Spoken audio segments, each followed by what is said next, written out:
কয়েক মাস ধরে প্রচুরভাবে গুরুতরভাবে এই অসুবিধাটা ফেস করছি।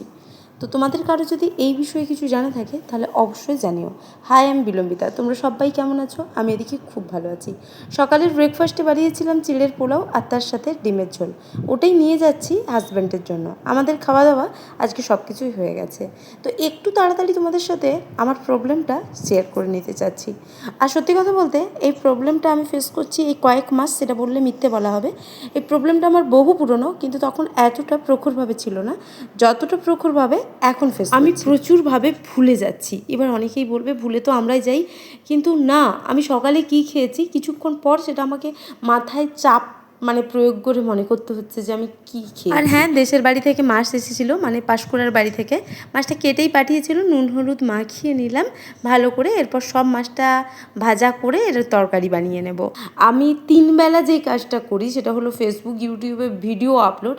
আমি তার টাইমিং ভুলে যাচ্ছি যে আমি কোন টাইমে দিয়েছিলাম। আগের ভিডিও আমাকে লক্ষ্য করতে হচ্ছে, ডেসক্রিপশান দেখতে হচ্ছে যে আমি কটার সময় দিয়েছিলাম। আসলে কনফিউজ হয়ে যাচ্ছি। ছেলের স্কুলের টাইমিং গুলিয়ে ফেলছি। আমাকে রীতিমতো সব কিছু লিখে রাখতে হচ্ছে। একই জিনিস প্রত্যেক দিন হচ্ছে, তারপরেও সেগুলো আমি গুলিয়ে ফেলছি। এরকম বিপজ্জনক অবস্থা। আমার ছেলের জন্মদিনের দিন সকালবেলায় মন্দিরে গিয়েছি, সন্ধ্যাবেলায় আমি মনে করতে পারছি না সকালে আমি কোথায় গিয়েছিলাম।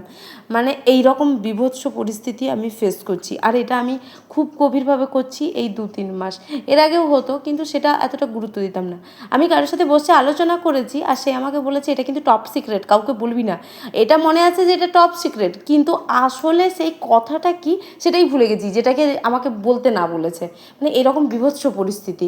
আর তার কারণে আমি খুব ডিস্টার্ব ফিল করছি সারাদিন প্রচুরভাবে।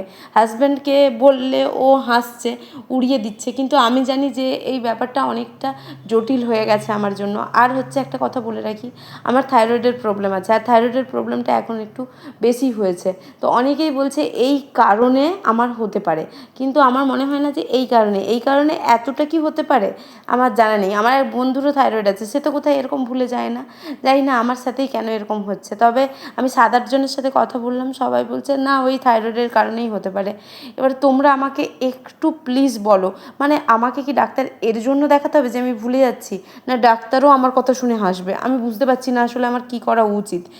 আসলে পরিবারের সবাই ভাবছে যে এটা নর্মাল একটা ব্যাপার, এটা হ্যান্ডেল হয়ে যাবে, এটা কিছু বড় ব্যাপার না, কিন্তু আমার মনে হচ্ছে এটা অনেক বড় ব্যাপার। আমি হোয়াটসঅ্যাপ খুলতে ভুলে যাচ্ছি।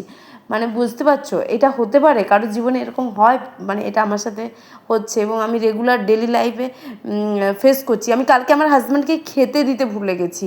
আমি নিজে খেয়েছি, ওর জন্য ডিম ভেজেছি, কিন্তু আমি ওকে খাবারটা পৌঁছে দিয়ে আসতেই ভুলে গেছি।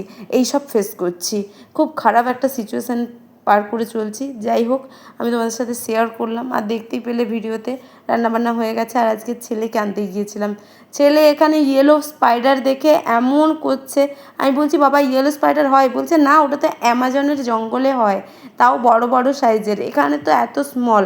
আর আমি এটাকে বাড়ি নিয়ে যাব, বোঝো অবস্থা। বাড়িতে ফিরে দুপুরের খাওয়া দাওয়া করেছে। আর এটা সন্ধেবেলায় ভিডিও। সন্ধেবেলায় ওকে কেলগস দিয়েছিলাম, ও কেলগস খেতে আবার একদমই পছন্দ করে না। আর সন্ধেবেলায় একটু বিয়ে বাড়ি যাব, তবে আমি আর ওর বাবাই যাব, কারণ দোকান বন্ধ করে অনেকটাই রাত হয়ে যাবে। সকালে ছেলের পরীক্ষা থাকে, তো আমি কোনো রিস্ক নিতে একদমই চাই না। আর বিয়ে বাড়িতে গিয়েও তেমন একটা ভিডিও নেইনি, তার কারণ ওই একটাই, সবাই পছন্দ করে না। আর যারা পছন্দ করে না আমি চাই না ভিডিওতে তারা আসুক। তবে তোমাদেরকে শেষবারের মতো আরও একবার রিকোয়েস্ট করব, যদি তোমরা কেউ আমার প্রবলেম সম্বন্ধে কিছু জেনে থাকো আমাকে অবশ্যই কমেন্টে জানিও। এখন আসি, টাটা।